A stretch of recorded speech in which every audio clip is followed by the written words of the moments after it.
আপনি কি জানেন দাজ্জাল এমনভাবে পৃথিবীতে আসবে যে তার চোখ থাকবে বিকৃত কিন্তু তার কথা হবে মিষ্টি। সে মানুষকে জান্নাত দেখাবে কিন্তু সেটা হবে জাহান্নাম। আর আপনি যদি তার ফাঁদে পড়েন, আপনি নিজেকে মুসলিম ভাবলেও আপনি তার অনুসারী হয়ে যেতে পারেন। আজকের ভিডিওতে আপনি জানবেন দাজ্জাল কে, কোথায় আছে, কখন বের হবে আর কে তাকে হত্যা করবে। কিন্তু সাবধান, এই কাহিনী শুধু জানার জন্য নয়, এই কাহিনী আপনার ঈমান রক্ষা করার জন্য।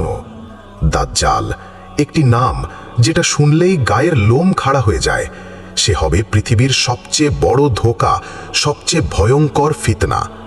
নবী মোহাম্মদ মুস্তাফা সাল্লাল্লাহু আলাইহি ওয়াসাল্লাম বলেছেন, আদম আলাইহি ওয়াসাল্লাম থেকে কিয়ামত পর্যন্ত যত ফিতনা এসেছে তার মধ্যে সবচেয়ে ভয়ঙ্কর ফিতনা হবে দাজ্জাল।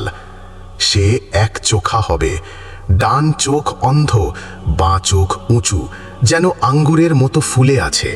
তার কপালে লেখা থাকবে কাফির, যা প্রতিটি মুমিন দেখতে পাবে, কিন্তু যারা ঈমানহীন তারা দেখবে না। তার চেহারা বিকৃত কিন্তু তার কথা হবে মিষ্টি। সে বলবে, আমি তোমাদের প্রভু, আর মানুষ বিশ্বাস করে ফেলবে। সে মানুষকে খাবার দেবে, বৃষ্টি নামাবে, মৃতকে জীবিত দেখাবে। সে বলবে, তোমরা আমাকে মানো, আমি তোমাদের জান্নাত দিব। কিন্তু তার জান্নাত হবে আসলে জাহান্নাম, আর তার জাহান্নাম হবে আসলে জান্নাত। তখন মানুষ বিভ্রান্ত হবে। যারা কুরআন জানে না, যারা ঈমান দুর্বল, তারা দাজ্জালের অনুসারী হয়ে যাবে। হাদিস অনুযায়ী দাজ্জাল এখন একটি দ্বীপে বন্দী।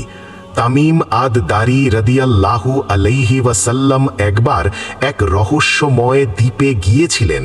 সেখানে তারা এক চেনে বাঁধা মানুষকে দেখেন। সে নিজেকে দাজ্জাল বলে পরিচয় দেয়। সে এখনো বের হয়নি, কিন্তু তার সময় আসছে। সে বের হবে যখন পৃথিবীতে ফিতনা ছড়িয়ে পড়বে, যখন মানুষ সত্যকে মিথ্যা ভাববে আর মিথ্যাকে সত্য, যখন দুর্ভিক্ষ, যুদ্ধ আর ভয় ছড়িয়ে পড়বে, তখন সে আসবে আর বলবে, আমি তোমাদের মুক্তি দিতে এসেছি। সে একে একে শহর দখল করবে, মানুষ তার পায়ের নিচে মাথা নত করবে। সে এমন প্রযুক্তি ব্যবহার করবে যা মানুষ কল্পনাও করতে পারবে না। সে বলবে, তোমার মা মারা গেছে, আমি তাকে ফিরিয়ে আনতে পারি। আর মানুষ কেঁদে কেঁদে তার পায়ে সিজদা করবে। তখন মুসলমানদের জন্য শুরু হবে সবচেয়ে বড় পরীক্ষা। যারা ঈমান ধরে রাখবে তারা হয়তো ক্ষুধায় থাকবে, হয়তো নির্যাতিত হবে, কিন্তু তারা জানবে এই ধোঁকা চিরস্থায়ী নয়। আর ঠিক তখনই আকাশ থেকে অবতরণ করবেন ঈসা আলাইহি ওয়াসাল্লাম। তিনি মুসলমানদের নেতৃত্ব দেবেন আর দাজ্জালকে লোদ নামক স্থানে হত্যা করবেন। তার রক্ত মাটিতে পড়বে আর পৃথিবী মুক্ত হবে। কিন্তু মামা, এই কাহিনী শুধু অতীত বা ভবিষ্যতের নয়, এই কাহিনী এখন শুরু হয়েছে।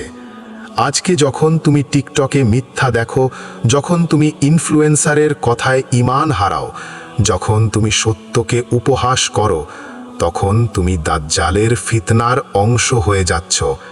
তাই এই কাহিনী শুধু শুনে ভয় পাওয়ার জন্য নয়, এই কাহিনী শুনে নিজের ঈমান শক্ত করার জন্য। নবী মোহাম্মদ মুস্তাফা সাল্লাল্লাহু আলাইহি ওয়াসাল্লাম বলেছেন, তোমরা সূরা কাহফ পড়ো, দাজ্জালের ফিতনা থেকে রক্ষা পাবে। কারণ সূরা কাহফে আছে সেই আলো যা দাজ্জালের অন্ধকারকে ছিন্ন করে। তুমি যদি সত্য চাও তাহলে কুরআনের দিকে ফিরে যাও। তুমি যদি মুক্তি চাও তাহলে দাজ্জালের নয়, আল্লাহর পথে ফিরে যাও। কারণ দাজ্জাল আসবে, তোমাকে দেখাবে এমন কিছু যা তুমি বিশ্বাস করতে বাধ্য হবে। কিন্তু যদি তোমার ঈমান থাকে তাহলে তুমি বলবে, আমি বিশ্বাস করি না, আমি আল্লাহর বান্দা। আর তখন তুমি হবে সেই বিজয়ী, দাজ্জালের ধোঁকা পেরিয়ে